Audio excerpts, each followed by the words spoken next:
Donc aujourd'hui c'est une piste pour rentrer jusqu'à Montpellier.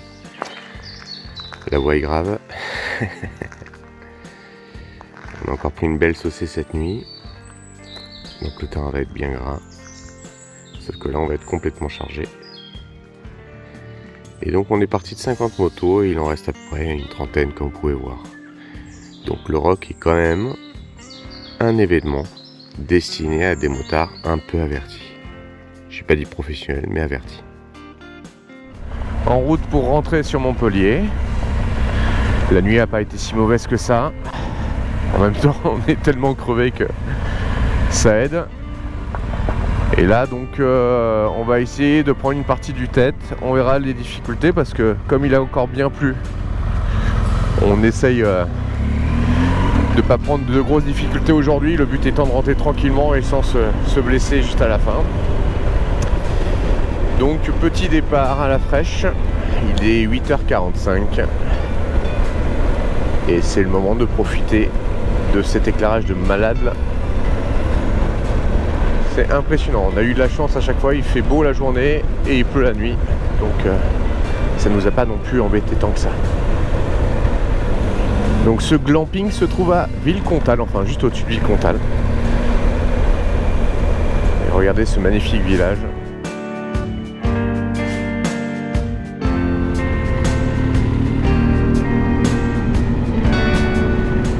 On rentre dans la brume.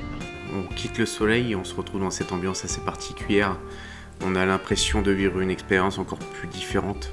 Dès qu'il y a ces nuages qui nous tombent un peu sur la tête, on a toujours l'impression d'être dans un monde qui n'est pas vraiment le nôtre.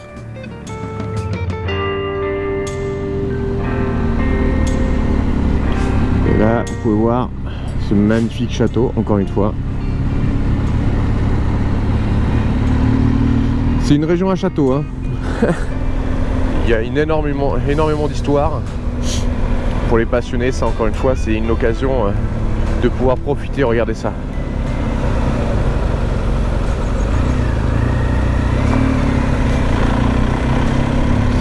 Voilà, c'est plein de petits cours d'eau, plein de petites choses comme ça, cascades, rivières, forêts. C'est vraiment une très belle région à découvrir. Alors si, même en dehors de la moto, hein, faites-vous plaisir.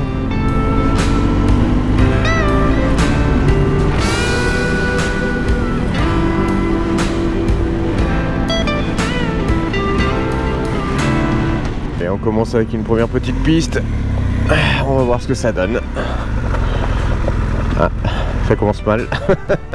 Alors pour que vous compreniez le truc, en fait, le GPS d'Antoine n'arrêtait pas d'effacer la trace à chaque fois qu'on avançait. Donc on s'est retrouvé pendant toute la journée à plusieurs endroits, à devoir faire demi-tour parce que forcément, ça posait quelques difficultés. Alors le TET, qu'est-ce que c'est? Alors tous les amateurs de off-road en ont au moins entendu parler une fois, mais c'est vrai que pour ceux qui ne connaissent pas, c'est la Trans-European Trail, ou tout simplement la trace pour les aventuriers du off-road. Alors c'est des traces qui sont destinées à tout type de moto, donc même les maxi-trails, et cette première petite montée bien glissante nous permet de nous mettre dans le bain.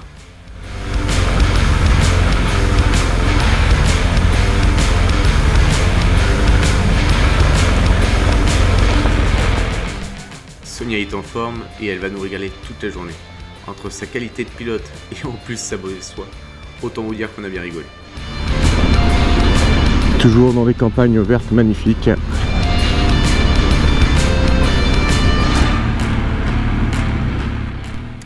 Ce qui est génial avec cette trace, c'est qu'elle est vraiment variée. On va découvrir plein de types de pistes différentes et en plus, étant donné la pluie d'hier, autant vous dire qu'on a tout ce qu'il faut pour la glisse.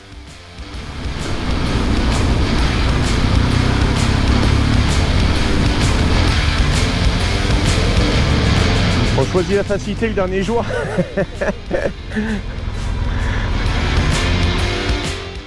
Alors là, on était bien. On a failli l'arrêter en plus. Alors, on est revenu sur nos pas, heureusement. Antoine nous a ouvert la route. Alors, une piste hyper serrée. Imaginez qu'en gros, on ne peut pas se lever. Au niveau de la trace, on est enfoncé dans la boue jusqu'au moins le milieu du pneu, mais un peu plus. Donc ça glisse énormément. Pas mal de cailloux à droite, à gauche. On a la possibilité en plus de se régaler parce que dans 2-3 endroits, vous avez une sorte de petit bourbier, donc ça glisse vraiment bien. Et en plus, c'est une monotrace. Donc autant vous dire que la galère est au rendez-vous, mais la galère avec le sourire. On s'est vraiment régalé.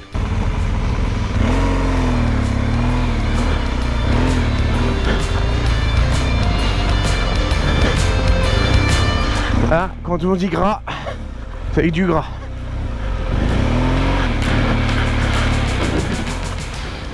Vous l'entendez là, l'ours souffler? Ouais, vous l'entendez bien, hein. Ouais, manque de sport tout ça. Ah.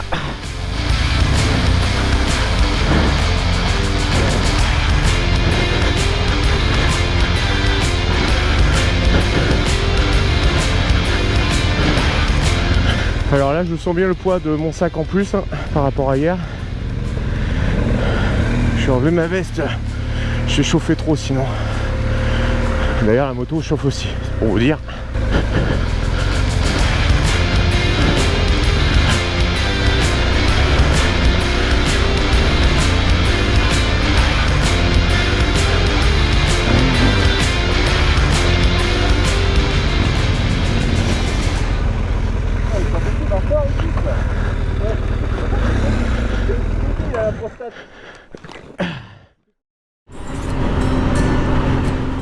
Allez, après avoir bien discuté de notre petite péripétie, autant vous dire qu'on a bien rigolé, et là on est reparti sur des pistes ultra roulantes, mais bien champêtres. Donc on profite du paysage et de la facilité de roulage.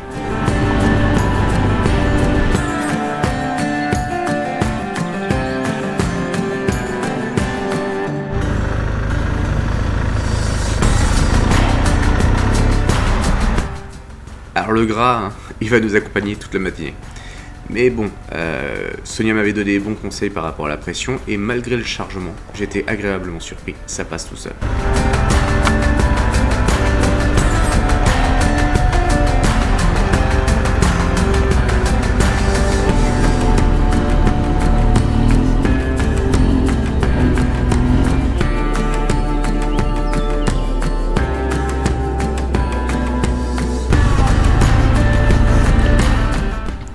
Une ornière boueuse. Eh ben résultat, ça glisse. Vous avez tout compris. Allez, on remonte sur la moto et c'est reparti.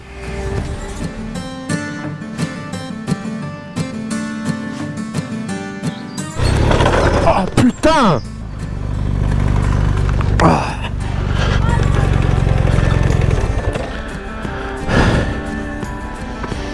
Non! Vous croyez quoi? Balou il tombe pas? Raté, il est tombé comme une grosse merde même. Alors, donc, je vous explique un peu plus tard dans la vidéo comment ça s'est passé. Mais l'idée elle est simple, c'est que on m'aide à relever la moto bien sûr. Il y a Liberty Rider qui est une application spéciale motard justement qui s'est déclenchée indiquant un accident. Donc il faut absolument que j'arrête le plus rapidement possible pour éviter qu'ils appellent des urgences. Donc autant vous dire qu'il faut faire vite. Et ensuite on discute un peu de pourquoi t'es tombé. Et là, c'est le drame. Bon, avantage quand même. Le secteur est juste magnifique. C'est un endroit sublime. Voilà, on pourrait le voir dans un livre de contes sans problème. Les arbres sont plus beaux les uns que les autres. Et je vous laisse découvrir tout ça.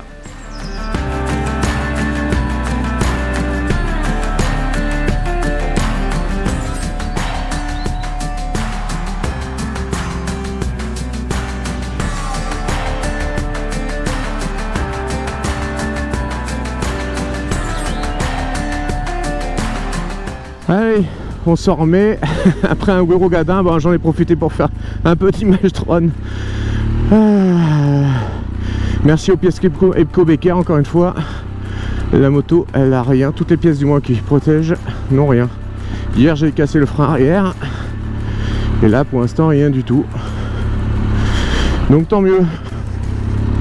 Après on verra bien pour la suite.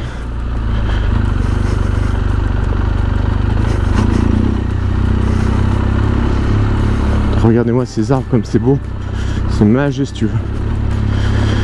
Alors l'erreur c'est parce que j'ai déclenché la GoPro et en fait j'ai décalé vers la gauche et quand j'ai repris les gaz j'ai appuyé un peu trop fort.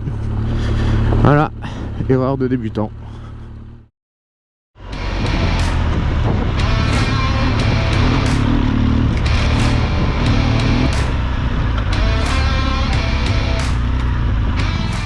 La forêt nous accompagnera encore un long moment. Et cette piste est vraiment sympa parce qu'elle est très bosselée, il y a un peu de gras à droite à gauche, mais rien de spécifique. Mais vraiment un bon moment où on a pu vraiment s'éclater.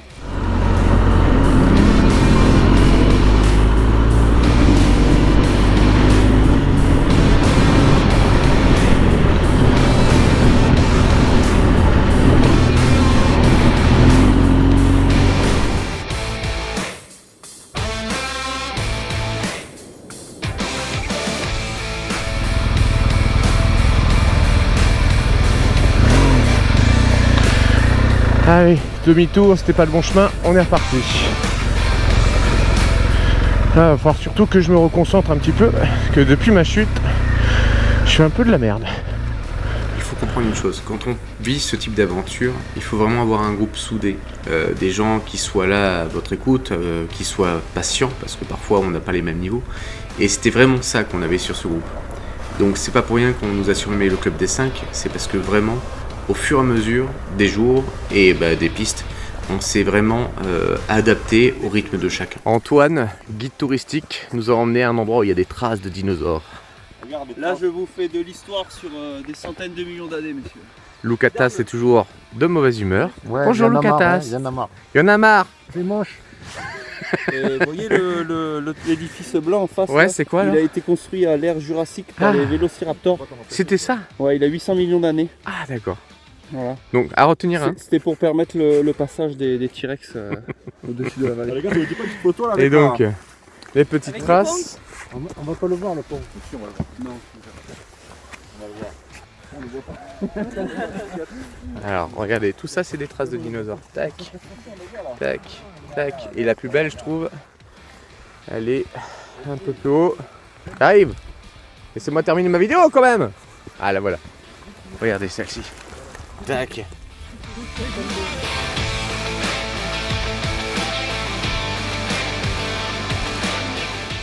Le saucisson environné, c'est juste la vie.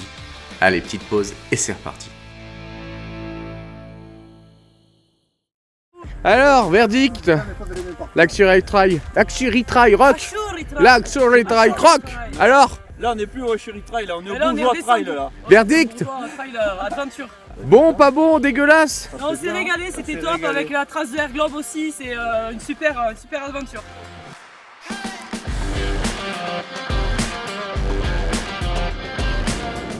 Allez, c'est reparti. On quitte notre plateforme qui donnait directement sur le viaduc et on descend cette piste incroyable où on va passer de paysage en paysage, mais une piste époustouflante. Je peux pas dire autre chose. C'était coloré, c'était agréable. Cyril n'a pas trop aimé la descente, mais bon, ça restera entre nous. On vient de faire la descente. Et là, on est le long du Tarn. En direction de Millau.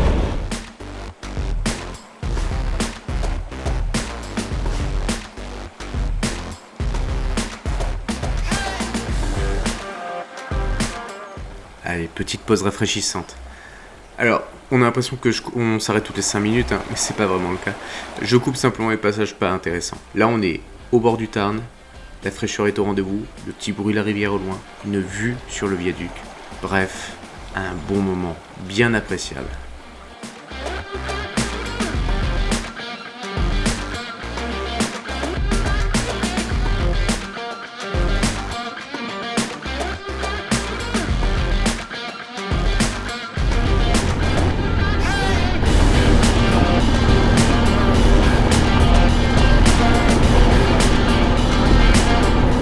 Et voilà le viaduc de Millau.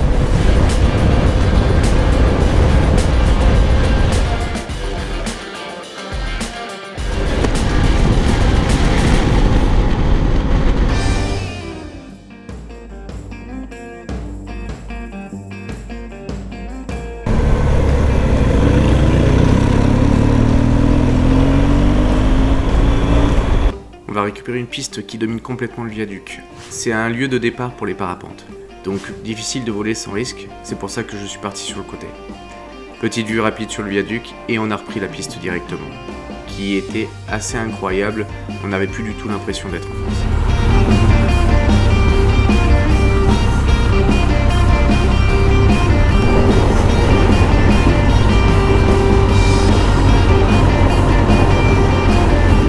laisse jouer avec votre imagination, mais moi, quand j'étais là, je pensais qu'à une seule chose. Mongolie, Australie, bref, une zone où on est seul au monde et on profite d'un paysage à couper le souffle. On voit qu'on est revenu dans notre région. Les pistes avec les cailloux saillants là.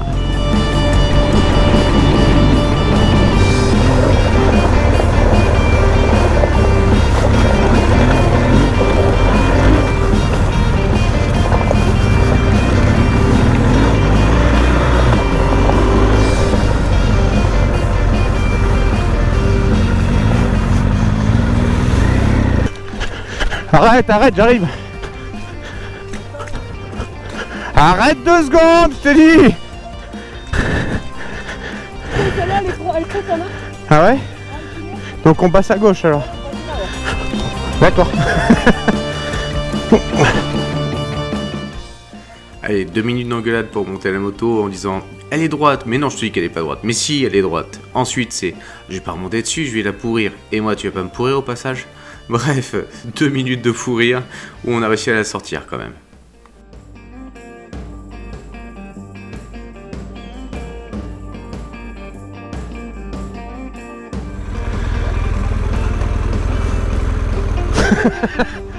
Attends, j'arrive, 2 secondes. Ah c'est bon, il y a eu qui se dévoue.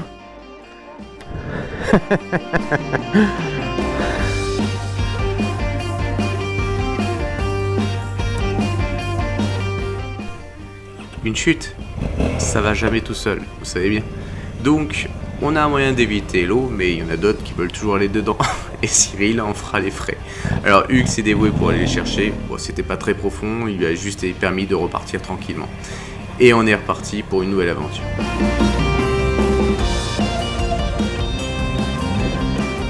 On s'arrête et là il y a Antoine qui me chope et qui me dit fais décoller le drone. Je dis bah pourquoi? Il me dit tu verras, monte en altitude, tu devrais voir un truc sympa. Je vous laisse découvrir ça.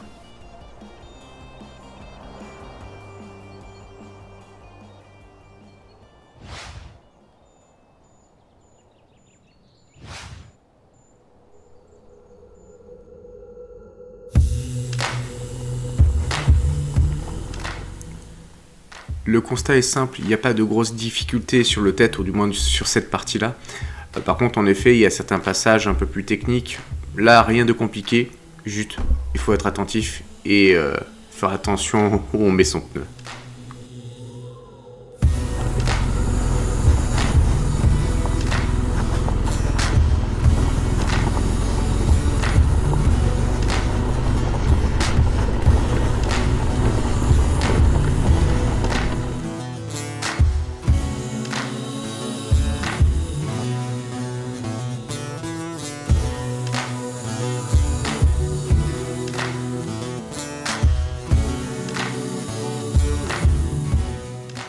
Juste après le plateau, on a pu découvrir ce petit coin de forêt qui va vite nous ramener dans des villages un peu plus connus. Et enfin, on va tomber sur un endroit assez particulier. Je vous laisse découvrir ça en images.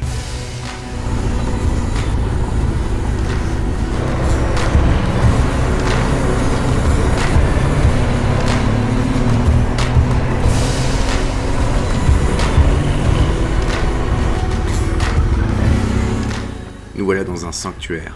Il porte un nom très particulier, le sanctuaire de l'homme mort. Alors non, j'espère pas tomber dessus, hein, bien sûr, mais au moins on a trouvé notre totem.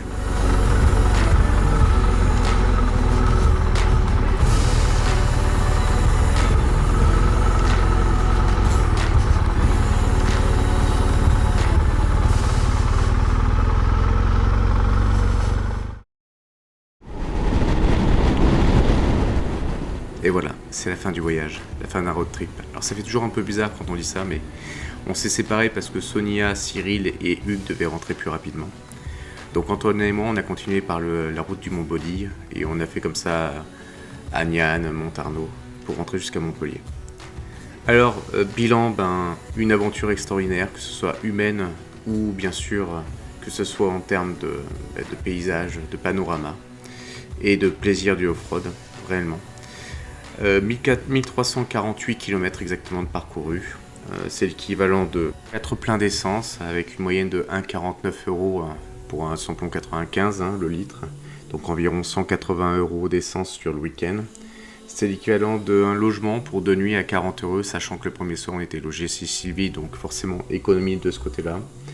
La participation à l'Axury Trail Le Rock pour l'organisation complète était donc de 250 €. Et ensuite, pour les repas du midi, on était sur des repas rapides, jamais au restaurant ou autre, donc on était entre 10 et 12 €, donc une moyenne de 36 € en voyant. Donc si je fais un récapitulatif, c'est environ 500 € au total pour ce week-end de 3 jours.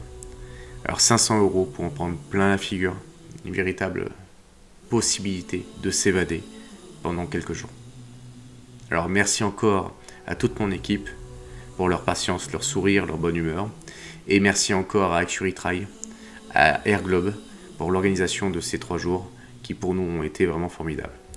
Et je tenais à vous remercier particulièrement, vous qui me suivez, les abonnés. Ça a été une belle aventure, la première test d'un vlog de ce type-là.